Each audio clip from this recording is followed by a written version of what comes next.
سمین غازی صلاح الدین تو بے نظیر کو روشن خیال پاکستان کی علامت کہتے تھے، مگر امریکہ اور برطانیہ سے تعلیم یافتہ بے نظیر بھٹو کو اولیاء کرام کے مزاروں اور درباروں پر باقاعدگی سے حاضریاں دینے پر ان کے بعض ناقدین تو ہم پرست بھی کہا کرتے تھے۔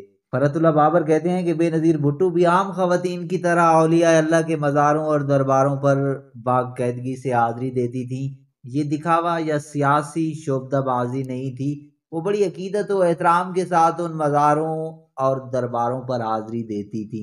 ان کے مطابق بے نظیر نے منت مانی تھی کہ اگر آصف زرداری رہا ہو جائیں تو وہ اجمیر میں درگاہ پر حاضری دیں گی، اور وہ گئیں۔ فرت اللہ بابر نے ایک واقعہ بھی سنایا۔ ان کے مطابق ایک علم و داداد مصطفیٰ شاہ سے میرا بہت پرانا تعلق تھا۔ جولائی 1990 کے اواخر میں شاہ صاحب نے مجھے بتایا کہ میں یوں ہی زینچہ نکال رہا تھا تو 6 اگست کے دن صدر غلام اسحاق خان کا ستارہ بہت اونچا دکھائی دے رہا ہے، تم بی بی کو بتا دو۔ غالباً 28 یا پھر 29 جولائی کو جب میری محترمہ سے ملاقات ہوئی تو میں نے ان سے ذکر کر دیا کہ ایک عالم نے اسے تنبیہ کی ہے، تو بی بی نے بڑی حیرت سے پوچھا ریئلی؟ اور پھر 6 اگست کو غلام اسحاق خان نے بے نظیر بھٹو کی پہلی حکومت برطرف کر دی۔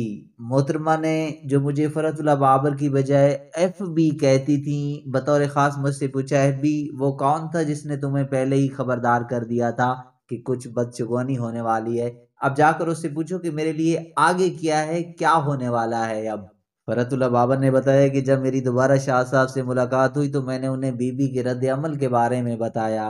شاہ صاحب نے مجھے ان کے لیے امام ضامن بھی دینا چاہا۔ میں نے بی بی کو بتایا کہ شاہ صاحب تو آپ کے لیے امام ضامن دے رہے تھے، مجھے نہیں معلوم کہ آپ یقین رکھتی ہیں یا نہیں۔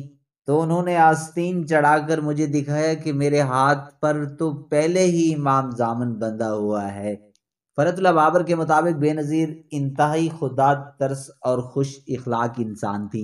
ان کے مطابق جب جنرل ضیاء الحق کی اہلیہ کی وفات ہوئی تو وہ وزیر اعظم تھی، اور انہوں نے اپنے ملٹری سیکرٹری سے کہا کہ جنرل ضیاء کے صاحبزادے ایجاد الحق سے رابطہ کرو، اگر ان کو کسی چیز کی ضرورت ہے یا کوئی کام ہے تو پوچھ لو، سوائے فیصل مسجد کے جنرل ضیاء کا خاندان کسی بھی خاص مقام پر دفنانا چاہے تو بھی پوچھ لو۔ فرت اللہ بابر کہتے ہیں کہ اپنے باپ کا تختہ الٹ کر پھانسی تک پہنچانے والے سے ایسا سلوک کرنے کے لیے بہت دم خم چاہیے۔ ناظرین، اس تاریخی کہانی کے بارے میں ایک کمنٹ ضرور دیجیے۔